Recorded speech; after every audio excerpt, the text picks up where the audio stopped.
This is my home rig. This is what I use most of the time to play and practice, and it's also where I develop most of my ideas. So when I found a specific tone that I want to replicate or that I want to use later for a recording, for a proper recording with my computer, what I do is that I use the impulse response of the cabinets that I have previously measured. Let's see how we can all record our impulse responses at home so we get exactly the same tone when we put it all down in our computer.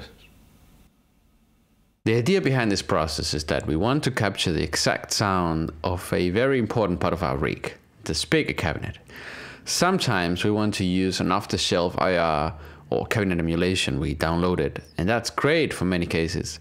But other times we just want to have the exactly same tone we used to play with.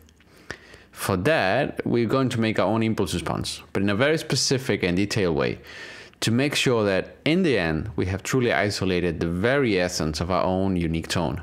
For this, we won't need very specialized or expensive equipment, just some time to fine-tune the setup and some basic recording gear. This is the equipment I'm going to use in this video. A Rode NT1A, a Shure SM58, 2 Joe Simon Custom Shop microphone preamps. You really don't need this, just use what you have on hand. An old cheap Behringer mixer, a Focusrite Scarlett 2i2, and my good old impulse response tool. You can download this for free or you can use anything else you have around. I used inexpensive equipment on purpose to show that you don't need the super high end to get great results when making your own impulse responses.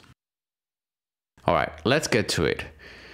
First, you need to actually record some riffs in a looper so that we can adjust the microphones and the mixer while we listen to how it sounds in real time, or just have a friend play while you adjust it.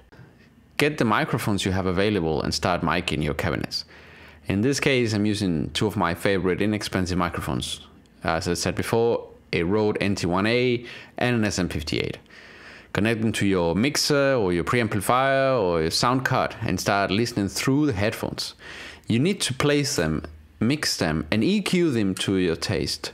Remember, the goal here is to get through your headphones the exact tone you want to capture in the impulse response.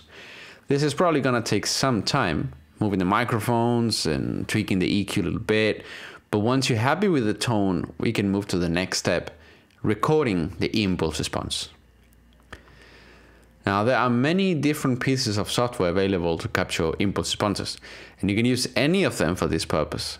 In this video, I'll be using my own custom tool, which you can download for free using the link in the video description. It's probably not the most intuitive, but it works well and then allows me to fine-tune the capturing procedure. I have to say that it's perhaps a little bit outdated, and if there's some interest, I'll just rewrite some parts and I'll update it. In general, regardless of the software you're using, you'll need to connect the output of your sound card to your cabinet directly. Preferably using the headphones output, yes, directly. And I don't mean through an amplifier of any kind. Most sound cards include a headphones output that can easily drive a pair of 32 ohms at maximum power. So if you have an 8 ohm cabinet, say, this will only mean that you shouldn't set the volume of your sound card to the max, but that's all. If you push it too far, you won't damage anything, but you might introduce a lot of distortion since the sound card cannot deliver enough power. But anyway, once you've done that, connect the output of your mixer to the input of your sound card. And in some types of software, such as in my custom tool, you're also encouraged to feed the output signal straight into another input channel, which is normally called a loop channel or a reference channel. The purpose of this is to use this second recording to compensate for the imperfections and latency in your sound card. And it's in general a very good idea to do so. When everything is ready, set up your software and give it a few tries to adjust the output level of your sound card so you don't hear any distortion, and the gain of your input channels to maximize the signal to noise ratio while avoiding clipping and all that. You should also configure your software to take a bunch of recordings and average them, as it's extremely beneficial to reduce the noise and get a much cleaner result. There are multiple techniques and a lot of details in the process of capturing impulse responses, but I will not cover that in this video. If that's something you're interested in, let me know in the comment section and I'll prepare another video for that.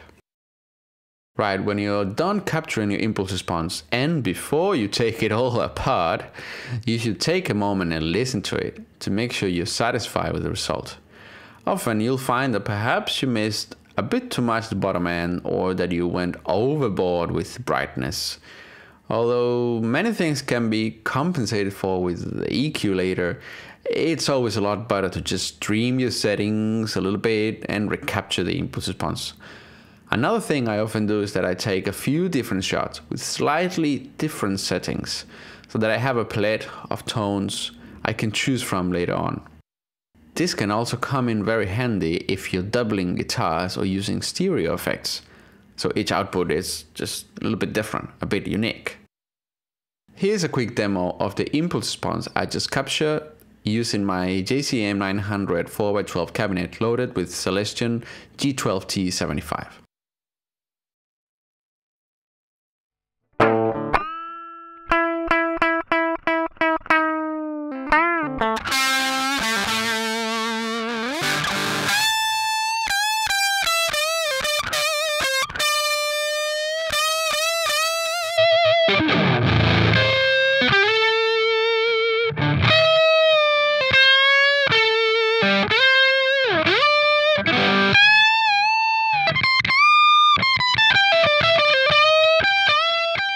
Well, that's it. Hope you liked it and found it useful.